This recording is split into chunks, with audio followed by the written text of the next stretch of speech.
Hello साथीहरू, म सुलभ हजुरहरूको सामु प्रस्तुत भइसकेको छु नयाँ भिडियोका साथ। यो हाम्रो ट्युटोरियल सिरिजको 7th भिडियो रहेको छ र मैले लास्ट टाइम भनेको जस्तै अब हामी अलिक रियल वर्ल्डमा युज हुने कन्सेप्टहरू पढ्नेछौँ। सायद हजुरहरूले पनि भिजुअल स्टुडियो कोडमा पुरा वार्म अप गरिसक्नु भयो होला। आजको भिडियोमा चाहिँ हामी डिसिजन्सहरूको बारेमा पढ्नेछौँ। रियल लाइफमा युज हुने कोड लेख्दा हामीले टन्नै डिसिजनहरू लिन पर्ने हुन्छ। कुनै पनि कोड लेख्दा एउटा पट्टितिर मात्रै मिल्ने कोड रियरली नै युज हुन्छ रियल लाइफमा। अब जेनरिक कोड हुनुपर्छ कि हाम्रो। अब प्रोग्रामले त एउटा होल सिस्टमलाई रिप्रेजेन्ट गर्छ नि हैन। अब केही डिसिजन नै नगरी एकतर्फी मात्रै प्रोग्राम भयो भने त त्यो कामै लाग्दैन नि। अब प्रोग्राममा मात्रै हैन, यतिकै डे टु डे लाइफमा पनि हेर्नु न, हामीले जति बेला पनि डिसिजन युज गरिरहेको हुन्छौँ नि हैन। अब आज कस्तो गर्मी रहेछ, त्यसैले जुस पिउनु पर्ला, अलिकति जाडो भएको भए चाहिँ चिया पिउनु हुन्थ्यो भनेर भन्छौँ नि हामी। हो, त्यो भनेको पनि डिसिजन लिएको त हो नि। अब त्यस्तै गरी आज पानी पर्नेवाला छ भनेदेखि चाहिँ छाता बोकेर निस्किन्छौँ, तर अब पानी नै पर्दैन भने यत्तिकै छाता लिएर त को निस्किन्छ र हैन। यस्तै अब थुप्रै ठाउँमा डिसिजनहरूको युज हुन्छ। कोरोनाकै इक्जाम्पल हेरौँ न। अब सबै बिरामीलाई कोरोना त लागु हुन्न नि। अब हस्पिटल जाँदाखेरि डक्टरले पहिला ज्वरो छ कि छैन त्यो हेर्छ, अनि खोकी लागेको छ कि छैन सोध्छ, घाँटी दुखेको छ कि छैन त्यो सोध्छ, अब कतै बाहिरबाट आउनु भएको हो कि होइन हजुर भनेर सोध्छ हैन। अब यो सबै एन्सर सुने पछाडि अनि बल्ल कोरोना हुन सक्छ कि नाइ डिसाइड गर्छ नि त डक्टरले। अब त्यही हिसाबले चाहिँ टेस्टको लागि रिफर गरिदिन्छ पाटन वा टेकुमा हैन। इन सर्ट डिसिजन्स भनेको जतासुकै युज हुन्छ रियल लाइफमा। अब यसको एक्जाम्पल्सको कुरा गरेर त साध्य नै लाग्दैन, त्यसैले हामी डाइरेक्ट पाइथनको कुरा गरौँ है त। पाइथनमा चाहिँ हामीले डिसिजनहरू लिन एकदम सजिलो छ। अब सुरुमा इङ्ग्लिसमा हेरौँ है त। कसैले कुकुरको नाम के राखौँ भनेर सोध्यो भने हामीले के भन्न सकिन्छ? अब if male dog then call Tommy, otherwise call Lucy भनेर भन्न मिल्छ नि हैन। अब यो पनि एउटा डिसिजन त हो नि। यस्तो भयो भने यस्तो गर्ने, होइन भने यस्तो गर्ने। हो, यही हो डिसिजनको फर्मेट भनेकै। अब पाइथनमा पनि पुरै इङ्ग्लिसमा भनेको जस्तै सजिलो छ, तर अब अलिकति पाइथनको आफ्नै सिन्ट्याक्स छ। अब यसरी सिन्ट्याक्स मुखले भनेर त काम छैन हैन। अब हामी डाइरेक्ट भिजुअल स्टुडियो कोड खोलौँ अनि त्यसमै हेरौँला सबै। ल सुरुमा म कमान्ड प्रम्प्ट खोल्छु हैन। ल म चाहिँ एउटा नयाँ फोल्डर बनाउँछु मेरो कम्प्युटरमा यो पाइथनको ट्युटोरियल सिरिजमा लेखेको कोडहरू एकै ठाउँमा राख्नको लागि हैन। म ई ड्राइभमा पाइथन ट्युटोरियल भन्ने एउटा फोल्डर बनाउँछु।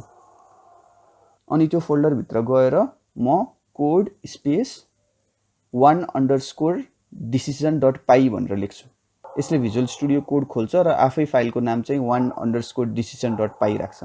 ल हामी अब भिजुअल स्टुडियो कोडभित्र आइसकेका छौँ। अब हामी सिक्नेछौँ डिसिजनको बारेमा। एउटा एक्जाम्पलका साथ सिकौँ है त। मसँग दुईटा नम्बर छ अरे हैन। अब मलाई युजरले एड गर भन्यो भने मैले एड गर्छु, सबट्र्याक्ट गर भन्यो भने सबट्र्याक्ट गर्छु, अनि मल्टिप्लाई गर भने मल्टिप्लाई गर्छु। त्यस्तो गर्न पर्यो रे कि अब मलाई। अब त्यसलाई कसरी गर्न सकिन्छ होला सोच्नुहोस् त एकपटक। यो क्वेसनले अघि मैले भनेको जस्तै प्याटर्न फलो गर्छ। यो भयो भने चाहिँ नि यस्तो गर्ने, होइन त्यो भयो भने चाहिँ त्यस्तो गर्ने। हो, ठ्याक्कै त्यही प्याटर्न फलो गरिरहेको छ के। अब यसमा पनि डिसिजन युज गर्न मिल्छ भनेपछि हैन। अब ल कोड लेख्दै बुझ्दै गरौँ है त। म सुरुमा एउटा भेरिएबल बनाउँछु ए भन्ने, जसको भ्यालु चाहिँ 10 राख्छु। अब अर्को भेरिएबल बी बनाउँछु जसको भ्यालु चाहिँ 2 राख्छु। ल अब युजरसँग के अपरेसन पर्फर्म गर्ने सोधौँ है त।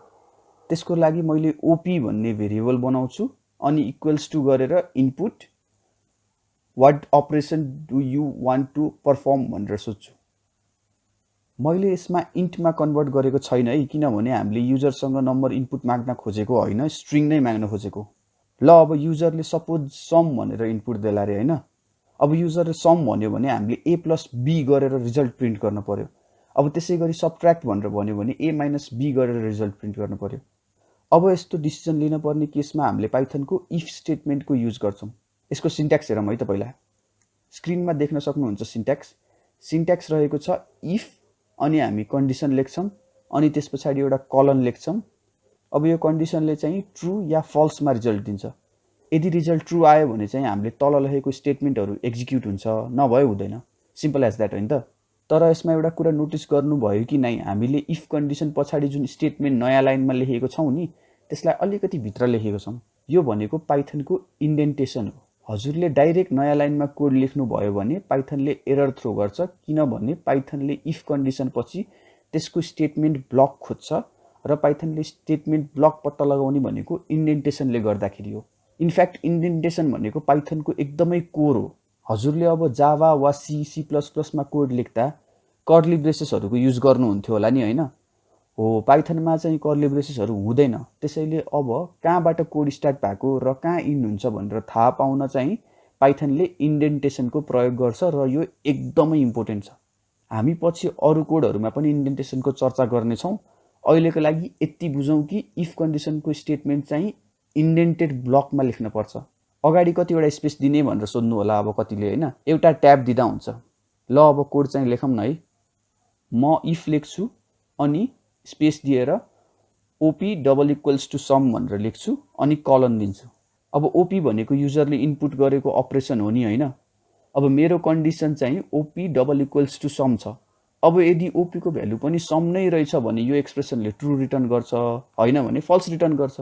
अब त्यो हामीले कम्पेरिजन अपरेटरको भिडियोमा सिकेको थियौँ नि होइन। यो मैले लेखेको इफ कन्डिसनलाई प्लेन इङ्ग्लिसमा भन्नुपर्दा चाहिँ if operation is equals to sum हुन्छ। अब यदि ओपीको भ्याल्यु सम रहेछ भने चाहिँ के गर्ने त? अब के गर्ने भनेर लेख्न चाहिँ हामीले अब इन्टेन्डेड ब्लकमा लेख्छौँ। ल म अब इन्टर हान्छु। हेर्नु त हाम्रो कोड एडिटरले आफै थाहा पायो हामीले इफ कन्डिसन लेख्न आँटेको छौँ भनेर, त्यसैले अटोमेटिकली इन्डेन्ट भयो मेरो कोड। यदि इन्डेन्ट भएको छैन भने हामीले किबोर्डमा ट्याब भन्ने बटन प्रेस गरेर इन्डेन्ट गर्न मिल्छ सजिलैसँग। हामीलाई युजरले इनपुटमा सम अपरेसन दिएको भए ए प्लस बी गरेर रिजल्ट प्रिन्ट गर्न पर्थ्यो नि होइन। ल त्यसै गरौँ न त। म प्रिन्ट स्टेटमेन्ट लेख्छु एउटा, प्रिन्ट सम इज भनेर कमा दिएर मैले ए प्लस बी गर्छु। मैले यहीँ डाइरेक्ट प्रिन्टभित्रै ए प्लस बी राखिदिएँ है। हजुरहरूले छुट्टै भेरिएबल बनाएर ए प्लस बीको भ्यालु त्यसमा स्टोर गरेर यहाँ चाहिँ नि त्यो भेरिएबल युज गर्न मिल्थ्यो। ल एकपटक फाइललाई सेभ गरेर रन गरेर हेरौँ है त। म अब टर्मिनलमा गएर न्यू टर्मिनल खोल्छु।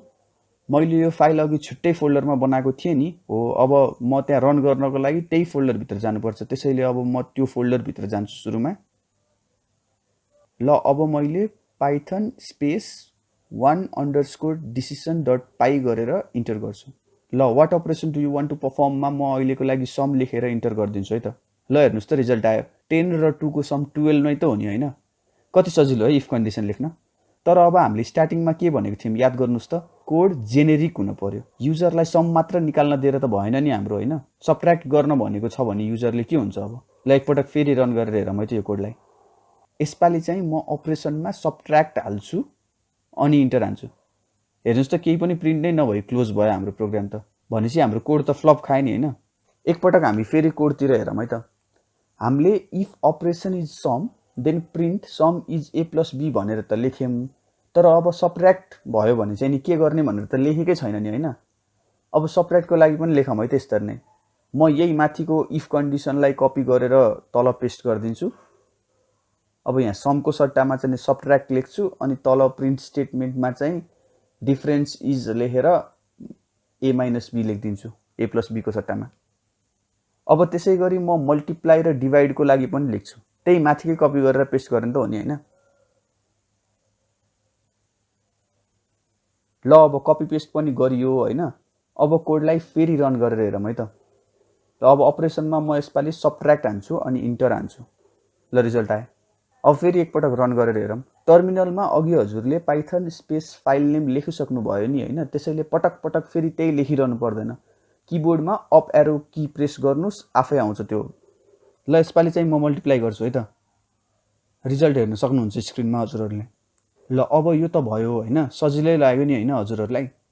अब प्र्याक्टिस गर्दै गएपछि अब अलिअलि सजिलो हुन्छ, टेन्सन नलिनु अहिले गाह्रो लागेको छ भने। तर अब एउटा नोटिस गर्नुपर्ने कुरा भनेको हाम्रो कोड अझै नि कम्प्लिट भएको छैन। सपोज युजरले अपरेसन भन्दा पावर हानिदियो भने चाहिँ अब के हुन्छ हेरौँ है त। फेरि एकपटक कोड रन गरौँ अनि पावर इन्टर गर्छु म यसपालि। अब केही प्रिन्ट नै हुँदैन रहेछ त, फेरि फ्लप खायो त हाम्रो कोड त। अब यसलाई फुल प्रुफ बनाऊँ है त यसपालि चाहिँ नि। पाइथनमा इफ स्टेटमेन्ट जस्तै एल्स स्टेटमेन्ट पनि छ जुन चाहिँ इफ स्टेटमेन्टसँगै जोडिएर आउँछ। अब एल्स स्टेटमेन्ट कम्पलसरी चाहिँ नि होइन, तर यदि प्रेजेन्ट छ भने यो इफ स्टेटमेन्टसँगै जोडिएर आउँछ। अब यसको सिन्ट्याक्स हेरौँ है त। पहिला सुरुमा हामीले इफ स्टेटमेन्ट लेखिन्छ अघिको जस्तै होइन, अनि लास्टमा चाहिँ एल्स लेखेर कलन दिएर नयाँ लाइनमा फेरि इन्डेन्टेड ब्लकमा स्टेटमेन्ट लेखिन्छ। अब यो होल इफ र एल्स स्टेटमेन्टलाई इङ्ग्लिसमा भन्दा चाहिँ if this condition is true then execute this code or else execute that code भनेर भने जस्तै हो कि, एकदम सजिलो छ। अब युजरले त जे अपरेसन पनि लेख्न मिल्छ हैन, तर लेट्स सपोज अहिलेको लागि हामीले एड, सबट्र्याक्ट, मल्टिप्लाई र डिभाइड मात्रै सपोर्ट गर्छौं रे। अब अरु कुनै अपरेसन दियो भने युजरले, जस्तै पावर अब अघि दियो हामीले हैन, हो त्यस्तो भयो भने त हाम्रो इफ कन्डिसनको भ्यालु फल्स हुन्छ। त्यसैले केही पनि एक्जिक्युट हुँदैन, केही पनि प्रिन्ट हुँदैन। अब त्यस्तो केसलाई ह्यान्डल गर्नको लागि चाहिँ हामी एल्स स्टेटमेन्ट लेख्छौं। ल अब हामी कोडको इन्डमा गएर एल्स लेखेर कलन दिम, अनि अब तल इन्डेन्टेड ब्लकमा हेर्नु, फेरि मेरो कोड एडिटरले डाइरेक्ट इन्डेन्ट गरिदियो मेरो ब्लकलाई, किनभने यसले सिन्ट्याक्स रिकग्नाइज गर्यो अब एल्स स्टेटमेन्ट आयो भनेर। अब यहाँ मैले चाहिँ नि प्रिन्ट लेख्छु, प्रिन्ट स्टेटमेन्ट लेख्छु। त्यसको भित्र चाहिँ नि म के लेखिदिन्छु भन्दाखेरि रङ अपरेसन भनेर लेखिदिन्छु। ल अब हाम्रो कोड कम्प्लिट भयो। अब एकपटक हेरौँ है त राम्रोसँग कोडलाई। हामीले सुरुमा दुईटा भेरिएबल डिफाइन गर्यौं ए र बी भन्ने, जसमा चाहिँ नि हामीले दुईटा नम्बर स्टोर गर्यौं। त्यसपछि हामीले के अपरेसन परफर्म गर्ने भनेर युजरसँग सोध्यौं। अनि यदि युजरले सम भन्यो भने चाहिँ ए प्लस बी को भ्यालु प्रिन्ट गर्यौं, सबट्र्याक्ट भन्यो भने ए माइनस बी को भ्यालु प्रिन्ट गर्यौं, मल्टिप्लाई भन्यो भने ए इन्टु बी, डिभाइड भन्यो भने ए बाई बी, यसरी प्रिन्ट गर्यौं हैन। र अब यिनीहरू बाहेक अरु केही इन्टर गर्यो भने युजरले हामीले रङ अपरेसन भनेर प्रिन्ट गर्यौं। सजिलो रहेछ नि हैन। ल अब कोडलाई फेरि रन गरौँ। अब यसपालि चाहिँ अपरेसन भनेको मैले पावर दिन्छु है त। गुड, रङ अपरेसन प्रिन्ट भयो। बल्ल हाम्रो कोड कम्प्लिट भयो। अब अलिकति गाह्रो लाग्न सक्छ हजुरहरुलाई हैन, तर प्र्याक्टिस गर्दै गएपछि एकदम सजिलो छ। कम्प्यारिजन अपरेटर र लजिकल अपरेटरहरु बुझ्न चाहिँ एकदम जरुरी छ है इफ र एल्स स्टेटमेन्टहरु युज गर्नको लागि। मैले भिडियो बनाइसकेको छु त्यसमा, हजुरहरुले हेर्नु भएको छैन भने हेर्नु होला, म यहाँ माथि कार्डमा हाल्दिन्छु लिंक। ल अब हामीले यत्रो धेरै कन्सेप्ट सिक्यौं आज हैन। अब असाइनमेन्ट है त हजुरहरुलाई। एउटा प्रोग्राम लेख्नुस् हैन, जसले चाहिँ युजरसँग एउटा नम्बर इनपुट लिन्छ अनि त्यो नम्बर इभन हो कि अड हो प्रिन्ट गर्छ। अब यस्तो सजिलो असाइनमेन्ट भनेर भन्नेहरुलाई चाहिँ नि अब एउटा अलिकति गाह्रो असाइनमेन्ट दिन्छु है त। अलिकति कम्प्लेक्स छ, तर अब यो हजुरहरुले कन्सेप्ट क्लियरली बुझ्नु भएको छ भने सजिलै लाग्छ। सपोज एउटा मान्छेले 100 रुपैयाँमा स्टक किनेर 105 रुपैयाँमा बेच्यो रे। यो केसमा त्यो मान्छेको प्रफिट भनेको 5% भयो नि हैन। हो यस्तै गरी एउटा कोड लेख्नुस् जसले युजरको बाइङ प्राइस र सेलिङ प्राइस लिन्छ एज अ इनपुट हैन। अनि यदि 10% भन्दा बढी प्रफिट भएछ भने चाहिँ नि कंग्रेट्स यु आर रिच भनेर प्रिन्ट गर्छ। अनि अब 10% भन्दा बढी लस भएछ भने चाहिँ नि oh no you are broke भनेर प्रिन्ट गर्छ हैन। अनि इन बिट्विन छ भने चाहिँ just another normal day in trading भनेर प्रिन्ट गर्छ। अब अलिकति गाह्रो हुन सक्छ धेरै जनालाई हैन, तर अब ट्राई गर्नुस्, प्र्याक्टिस हुन्छ हजुरहरुलाई। अब असाइनमेन्ट्सहरु म हरेक भिडियोमा दिने गर्छु हजुरहरुलाई हैन। तर अब असाइनमेन्टको एन्सर नेक्स्ट भिडियोमा भनेर बस्यो भने त अब नेक्स्ट भिडियोको पुरै टाइमै त्यसैमा वेस्ट हुन्छ नि हैन। त्यसैले यो असाइनमेन्ट्सहरुको लागि या अरु कुनै टकहरुको लागि चाहिँ नि मैले एउटा डिस्कर्डमा सर्भर बनाएको छु हाम्रो यो युट्युब च्यानलको लागि, जसको नाम रहेको छ नेप्लिज कोडिङ सोसाइटी। अब नेम चाहिँ पछि चेन्ज हुन सक्छ, अहिलेको लागि चाहिँ जे दिमागमा आयो त्यही राख्दिए मैले हैन। अब यदि सिरियस हुनुहुन्छ हजुरहरु प्रोग्रामिङ सिक्नको लागि भने चाहिँ त्यो सर्भर जोइन गर्नुस्। त्यसको लागि हजुरले डिस्कर्डमा एउटा अकाउन्ट बनाउनु पर्छ। म मेरो सर्भरको लिंक तल डिस्क्रिप्सनमा हाल्दिन्छु, त्यसमा क्लिक गरेर अकाउन्ट बनाएर जोइन गर्नु होला। त्यसमा कम्युनिकेट गर्न एकदम सजिलो हुन्छ। त्यसैले अब हामी टचमा रहन सजिलो हुन्छ नि त, त्यसैले चाहिँ त्यो जोइन गर्नुस् भनेर भनेको। अब म असाइनमेन्टको एन्सर र एक्सप्लेनेसन दुवै चाहिँ नि त्यही डिस्कर्ड सर्भरमा दिनेछु हजुरहरुलाई है। हजुरहरुलाई दुःख दिए है मैले अब डिस्कर्ड जोइन गर्न भनेर। त्यसको लागि अहिले मेकअप है। अब यदि हजुरहरुले डिस्कर्ड जोइन गर्नुहुन्छ र मलाई सब्स्क्राइब गर्नुभएको छ युट्युबमा भने एकजना लकी विनरलाई चाहिँ म 1 मन्थको नेटफ्लिक्स अकाउन्ट फ्रीमा दिन्छु। यो मे भरिको लागि चाहिँ नि म नेटफ्लिक्स अकाउन्ट फ्रीमा दिनेछु हजुरहरुलाई, डिस्कर्ड सर्भर जोइन गर्नेहरुलाई मात्र है। फेरि अब त मोज भइहाल्यो नि हैन। कोडिङ गर्दा गर्दै अल्छी लाग्यो भने मनी हाइस्टको एउटा एपिसोड हेर्न पाइयो नि अब, त्यति भएछ त हैन। ल आजको लागि चाहिँ यो भिडियोमा यति नै। आशा गर्छु हजुरहरुलाई भिडियो मन पर्यो होला। प्र्याक्टिस गर्दै गर्नुस् र यदि भिडियो मन परेको भए भिडियोलाई लाइक गरिदिनुस्। अनि हजुरहरु च्यानलमा नयाँ हुनुहुन्छ भने सब्स्क्राइब गरेर यो ट्युटोरियल सिरिजको स्टार्टिङ देखिको भिडियो हेर्नुस्। यति भन्दै आजको यो भिडियोको इतिश्री गर्न गइरहेको छु। अर्को भिडियोमा भेटौँला। Happy coding.